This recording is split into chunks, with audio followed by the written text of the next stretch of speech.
Nobody in that store knew they were being watched. Nobody knew the test had already started.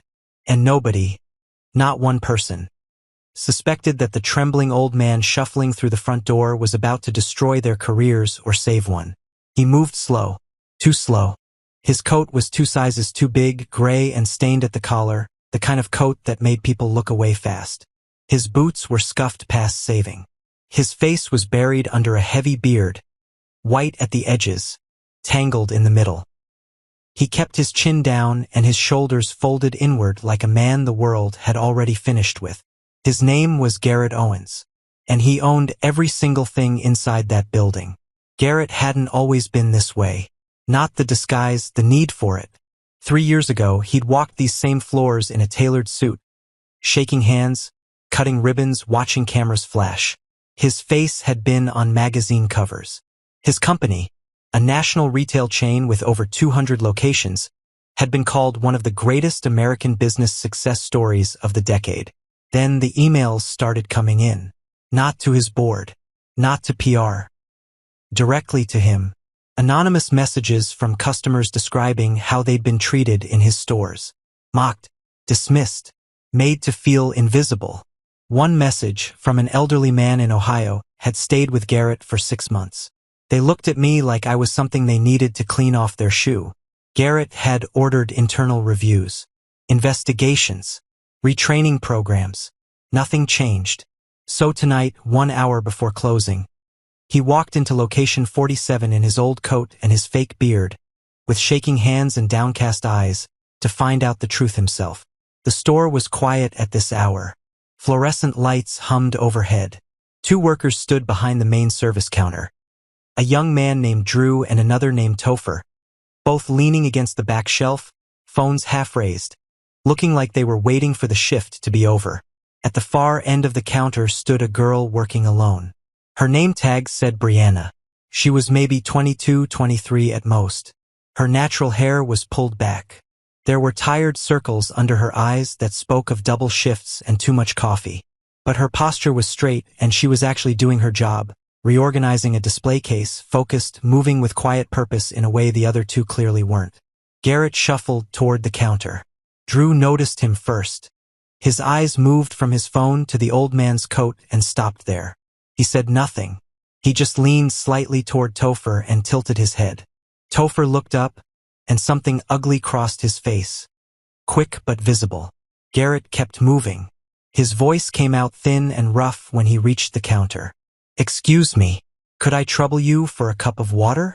My throat's been real dry." Drew and Topher didn't move. Brianna looked up from the display case. She didn't hesitate. She didn't make a face. She just said, "Of course," and turned toward the back. Behind her, Topher let out a short breath. Not quite a laugh, but not far from one. Drew picked up his phone again. Garrett watched everything. Brianna brought the water in a clean cup, not a paper cone from the dispenser, but a proper cup, filled to the top. She set it on the counter and pushed it toward him carefully, making sure it wouldn't tip. "Take your time," she said. Garrett reached for the cup. His hands were shaking. That part wasn't fake anymore. He wasn't sure when the performance had started bleeding into something real, but it had. He drank slowly. Behind Brianna, Drew was talking in a low voice to Topher, but not low enough. "How long is this gonna take?" Topher snorted. "Should've just said we were out." The words were soft. Garrett caught every syllable. He set the cup down carefully and said, in his weakest voice, "Thank you, miss. That was very kind." Brianna nodded. "You need anything else?" He paused. This was the next part of the test. "I don't suppose," he started slowly, "there's any small thing I could help with. Sweeping, carrying boxes, anything. I haven't eaten since morning, and I was hoping maybe—" He didn't finish the sentence. Drew cut across the store floor, moving now, his voice sharp and low.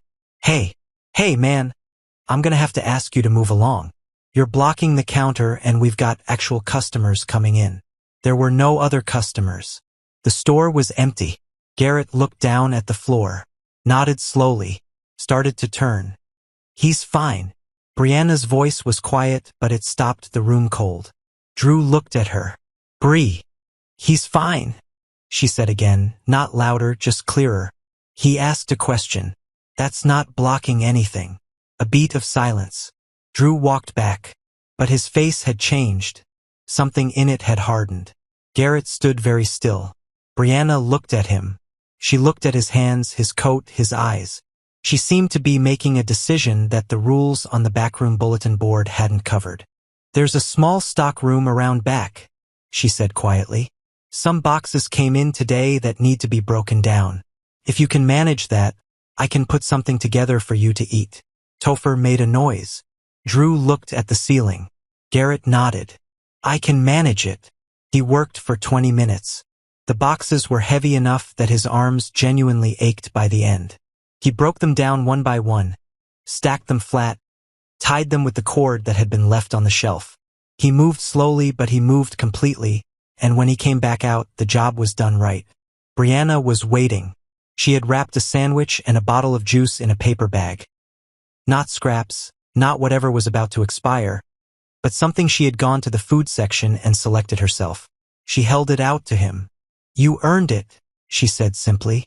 Behind her, Topher had drifted closer. His voice came out low, meant for Brianna but loud enough that Garrett could hear. You know you can get written up for this, right? Store items without a purchase receipt? Manager finds out and it's your job. Brianna didn't answer him. She kept her eyes on Garrett and held the bag steady until he took it. He took it. His hands were no longer shaking. Not from the performance. Not from age. But from something in his chest that had gone very, very quiet. He looked at her face one more time. She knows the risk, he thought. She knows exactly what it could cost her, and she's doing it anyway. He turned toward the door. He took 4 steps. Then he stopped. Something happened in that 4-step pause that Garrett hadn't planned for. He had run this kind of test before, twice at other locations years ago.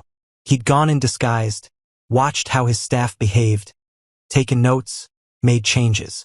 It had always felt controlled, strategic, professional. This time it didn't feel like that. This time he stood near the exit of a fluorescent-lit store at 9:40 at night, holding a paper bag that a 20-something woman had packed for him, knowing it could get her fired, and something in his chest was doing something he hadn't budgeted for. He thought about his own mother. She'd worked in a store like this one. 3rd shift, sore feet, never complained. She'd once given her lunch to a man outside who said he was hungry, and she'd gone the rest of that shift on black coffee and crackers from her purse. He hadn't thought about her in years. He reached up slowly, pulled off his cap. Then, with both hands, he peeled away the beard. The sound Topher made wasn't words. It was just air. Like something had hit him in the stomach and pushed it all out. Drew dropped his phone. Brianna went completely still. Garrett Owens turned around and faced the 3 of them with a clean, sharp face and calm eyes. He looked nothing like the man who had shuffled through the door 90 minutes ago. He stood straight. His voice, when he spoke, was low and even, and it carried across the entire empty store like a sound system being turned on. My name is Garrett Owens. I own this company. Nobody spoke. The silence wasn't dramatic. It was just silence. The kind that comes when a room full of people suddenly understand that every word they have said in the last hour and a half has been heard, measured, and remembered. Drew's face went the color of dry concrete. Topher took a small step backward. His mouth opened, then shut, then opened again with nothing coming out. Brianna hadn't moved. Her hands were still at her sides. Her eyes were locked on Garrett's face, not with guilt. She didn't have any, but with a stunned, searching expression, like someone trying to recalibrate something they couldn't quite reach. Garrett looked at her. Then he looked at the other 2. He let the quiet sit for a long time. I came in tonight, he said finally, because I've been getting messages from customers for 2 years, telling me how they feel when they walk out of my stores. He paused. Tonight I felt it myself. Drew opened his mouth.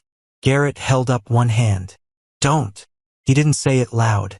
He said it the way a man says something when he means it absolutely and doesn't need volume to prove it.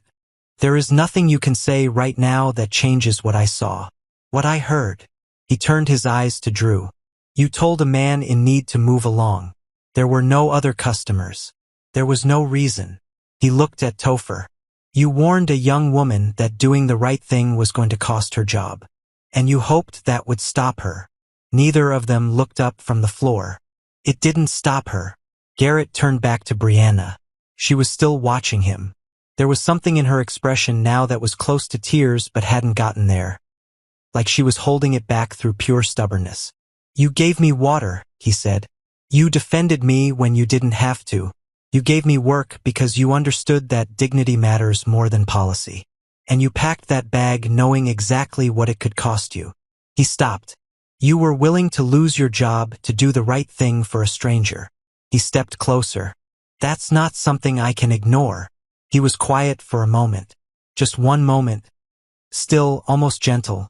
And then he straightened up and the weight of everything he'd decided came through clearly in his voice.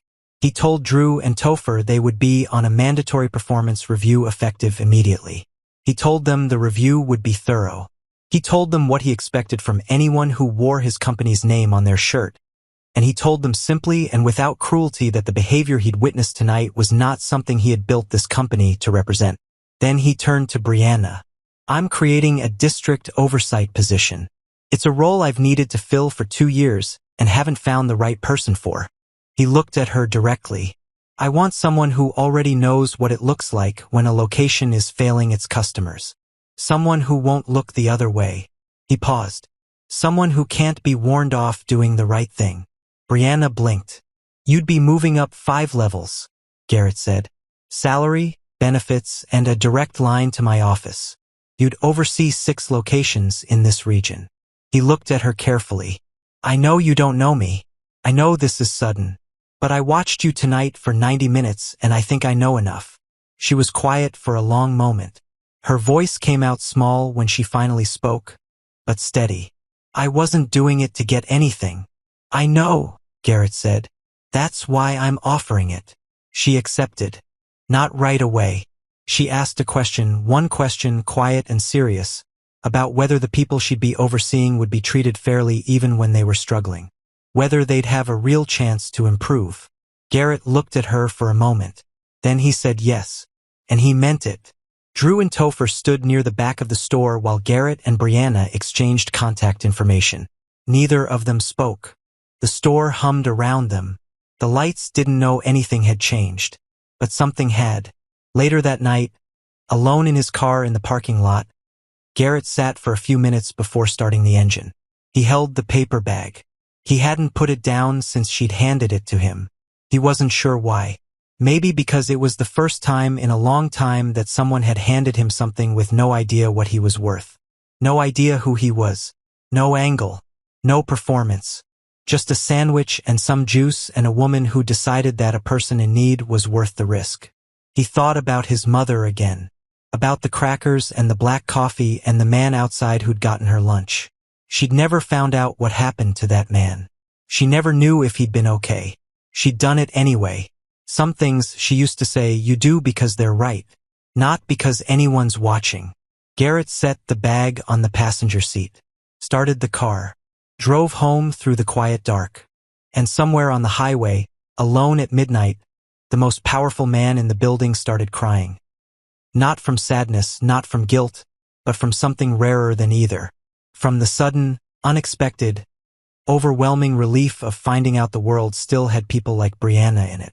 After everything, all the years, all the money, all the watching.